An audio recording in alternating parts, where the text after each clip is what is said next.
FBI Confidential, taking you inside the FBI with hosts Debbie Dujanovic, Cheryl Worsley, and Becky Bruce. Welcome. We're joined today by Supervisory Special Agent Juan Garcia of the FBI. And Juan, you deal with domestic terrorism. I do. What is that? Because I think there are a lot of people have different ideas about when something is domestic terrorism and sometimes it's not. Well, people tend to think domestic terrorism is just anybody who doesn't like the government, and that's not what it is. We have to abide by law. So we always have to follow what we call a three-pronged triangle that we're going to discuss in a little bit. But when you think about it, you really have to be someone who hates the government, but you have to violate some type of federal law. So it's not just anybody. And there's all these conspiracy theories out there about who's a domestic terrorism, who's not. And I think we can show a video later that we can kind of discuss of what that actually is. Okay. Well, so the idea being it's not illegal to have ideas or to have a different opinion about your government, right? Correct. And that's one of the biggest problems that people don't understand. The FBI has to abide by the First Amendment. So everybody has the right to believe whatever they want. They have the right to speak whatever they want. So just because someone is part of a group doesn't mean we can investigate them, or doesn't mean we can just look at everything they are. There has to be all these factors that we have to consider before we can actually look at someone. Well, let's talk about predilection a little bit. Okay. And so there are three things that go into that. Tell me about that. So we call it the domestic terrorism triangle. So there's three things that we look at. One, there has to be a federal crime. The other one, we look at there has to be some type of force or violence, and there has to be an ideology. So a good example of how to look at this is, for example, think about someone who hates the government. That can be their right. It can be part of their religion. It can be something that just believes so forcefully. But we can't just say, hey, we're going to look at this guy because he's a white supremacist, for example. Or he's part of this black separatist group. Or we think he's sovereign. We can't just go look at someone because of that. He has to do something on behalf of that ideology. So for me to look at someone on that aspect, for example, a white supremacy, is because he's using the force or violence on behalf of the ideology. Once we can verify that he's trying to progress the group, that ideology, with force or violence, then we think and we talk to our United States Attorney offices, what federal violations are we going to look at? We can't just investigate someone for intelligence purposes. So we want to find out, what is he actually doing? Is there a federal violation here? Or is he violating some state laws? Maybe we'll work the case jointly with the state. So if my neighbor is putting up YouTube videos that say we've got to rise up, for example, and we need to take our government back, but all he's doing is talking, you can't surveil him? Well, we won't be surveilling the individual. What we do want, and we encourage everyone, is to let us know those individuals. Because what we try to do is maybe conduct an assessment. See if there's something out there besides his statements. Maybe on social media he is affiliated with some extremist groups, whether they're national or they're foreign. So we want to know that. So we say, if you see something, say something. Let us know about these individuals that you think may be radical. So after 9/11, our obligation is to go identify and talk to everyone. Every single threat that we receive, we have to verify them. Sometimes it's just First Amendment, so that's where it ends. He has the right to say those things. But if you find something else, we want to talk to them just to clarify them, to put their names on clear. Okay. You mentioned that you have some video and some audio. Let's go ahead and look at that case. Okay.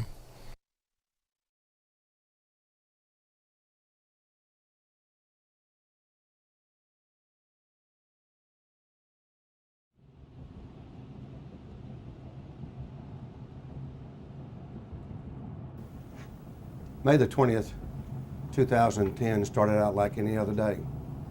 Two veterans of our West Memphis, Arkansas Police Department, Bill Evans and Brandon Powdert, were patrolling the interstate as part of the department's drug interdiction team, something they love to do. They became involved in what seemed to be a routine traffic stop, though I've always warned my officers there is no such thing. But really, how much more routine can you get than pulling over a father and son in what looked like a church bus? My men didn't realize who or what they were dealing with. Neither officer made it home.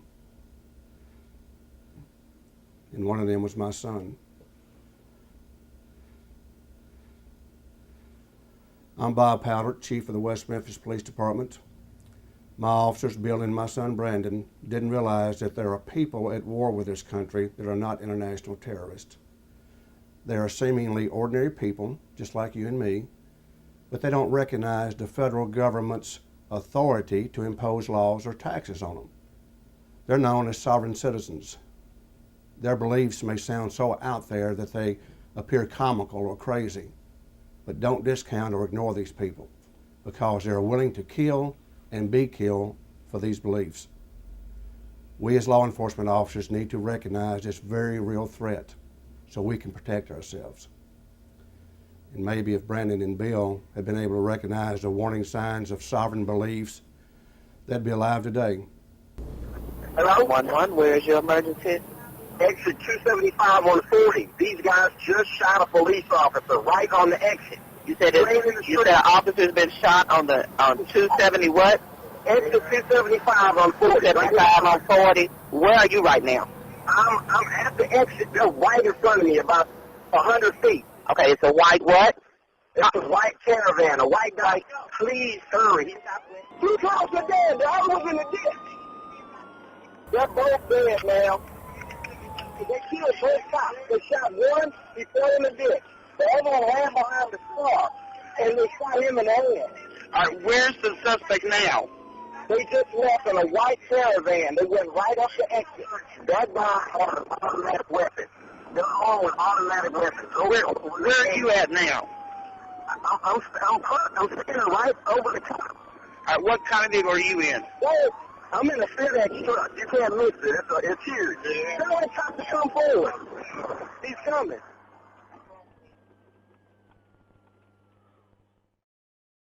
There was a white unmarked possible unit that had shots fired. Possibly a white van was going to be the suspect.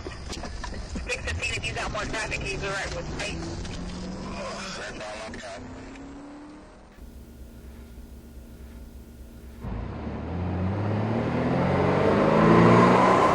Jerry and Joe Kane were finally stopped for good after they killed my son and his partner that day, but not before 2 other courageous officers were injured. We as law enforcement professionals face danger every day. We know that's part of our job. Hopefully this video has given you some new tools to keep yourself safe. No officer should have to die like Brandon and Bill. Juan, very somber, Yes. that one. That was the police chief in Memphis talking about his son and another officer who were killed in a gun battle with sovereign citizens. Right. Can you tell me a little bit more about that case? So this is a tragic case. I actually met the Chief Powder, and one of the things we actually use this video for training, for law enforcement training, as well as to educate the public, to let us know when they see individuals like these. So the son, he grew up as a young kid with his father, and he was trained about all these sovereign citizen ideology, which basically it's anti-government. It's about filing certain documents, how to separate yourself from what they believe is a citizenship, something that they believe is enforced on them by the government. So as a young kid, he grew up by his father. He was basically brainwashed with all his ideologies. And he was the one who actually ended up killing the officers. It's tragic because what we want to teach law enforcement is to identify those signs, what they can do when they see someone like this. As you saw at the beginning of the video, they were offering them all these papers. Those were documents that when you read them, it's just like nothing. It's just a whole bunch of nonsense of these documents. What is their purpose for providing the government with these documents? What are those documents? So one of the claims that the sovereign citizens have is that they're independent, that law enforcement or any other government does not have the authority to govern them. So they believe they have the right to travel without license plates. They believe they don't need driver license, for example. So they create their own fake driver license. In this case, he had a fraudulent license plate in the back of his vehicle. So he knew he was going to be stopped. They might do a search. So they knew something would happen but they were already trained. They had already talked about it. We believe that the father gave actually a sign to his son, basically saying this is when you're going to attack the officers. And so you see the rattle. You see the unfortunately for the officers, they weren't prepared. So But he used a rattle, like a baby rattle? no, I mean like the way he pushed him, Oh. just to get him outside so that the son could shoot him. So one of the things that he presented the officers is documents. So the officer had never seen these documents. And these documents basically claim sovereignty. They're basically saying we're not citizens of the United States of America. They're basically saying you don't have the right to stop us, you don't have the right to apprehend us. And sometimes on these fraudulent documents, they actually show that they're going to put a lien on the officer. So when an officer sees this, he understands, or maybe he doesn't understand what's going on, which is the case. He saw these documents that claim all these things, and the officer's trying to understand them, trying to reason with them, trying to get that conversation going on with the officer, with the dad, I mean. And if you look at that van, it seemed like just the father and son. There actually was a dog inside the van, and they actually describe it as a church van because that's what the license plate was registered to, some corporation that they had created. Which they felt was their religion. Right. So the father and son had been traveling across the United States teaching these sovereign citizen classes. A lot of people follow them. A lot of people would file in the same documents they would. What's tragic here is that the officers did not know about this. So one of the things that has happened since 2010 is the FBI has worked with the locals to train a lot of the law enforcement. So if they see these type of documents or if they see these signs, like they don't want to roll down their window all the way, or they're saying I'm sovereign, you don't have the right to apprehend me, and other things that we teach them, they can actually take some steps back, call for backup, and get ready in case there's a confrontation. Is sovereign citizen or other domestic terrorism group, is that an automatic warning sign for a police officer? Well, when you hear the words, I'm a sovereign citizen, it could be one of the warnings. But again, it's your First Amendment right to be a sovereign citizen, if you want to. So we want to investigate is, if you say you're a sovereign citizen, but you don't have a driver license, or you don't have a license plate, well, then the officer has the right to give you a traffic ticket, for example. He also has the right to investigate to see if you're a threat to them or not. And that's what we want to do. We just want to prepare them in case there is something else. Give them those basically tactics for them. Okay. You mentioned, so we talked about sovereign citizens. You mentioned white supremacy groups. Talk about that component of domestic terrorism. And when does it cross over from ideas into domestic terrorism for that group? Right. So we have different groups, just like with any other program in the FBI. So domestic terrorism, we look at sovereign citizens, we look at militia extremists, we look at white supremacy, we look at black separatists. So what defines a white supremacy is, you've maybe heard of like groups that basically they claim that their biggest thing is the race. A lot of them is religious based. They go into the Christian identity, belief. Some of them actually look at the Bible as the main book to look at. And they transgress this book by not actually following it correctly, but by creating their own beliefs on that group. What gives us the right to look at them is when they have this tendency of hate, right, against people, but then they take the act of violence. So we believe that they may take an act of violence. So when we look at individuals, again, it's not just because of what they believe. There's a lot of groups out there that they can claim they're part of the Ku Klux Klan or they're Aryan nations. But that doesn't give us the right to look at them. It's when someone comes as a complaint, or maybe someone within the group says, this guy's too radical, he's going to go kill someone. When we hear about those people, those complaints, then we want to make sure he's not going to do something crazy. So how often do you get complaints from the inside of a group like that? Well, one of the things we want to do is we want to talk to these groups. So we have an active approach of talking to some of the leaders so that they can come to us, because based on history, they don't want to be the ones that are arrested in the future. Sometimes there's people that just join a group and they think it's too radical for them, so they'll come and they'll talk to us. Or they'll talk to the local police officers and they'll talk to us. That's how we get the information. Is that frequent? Yeah, believe it or not, it is. But we also want to put sources. So we want to recruit people that we know can infiltrate some of these groups just to let us know there's something crazy going out there.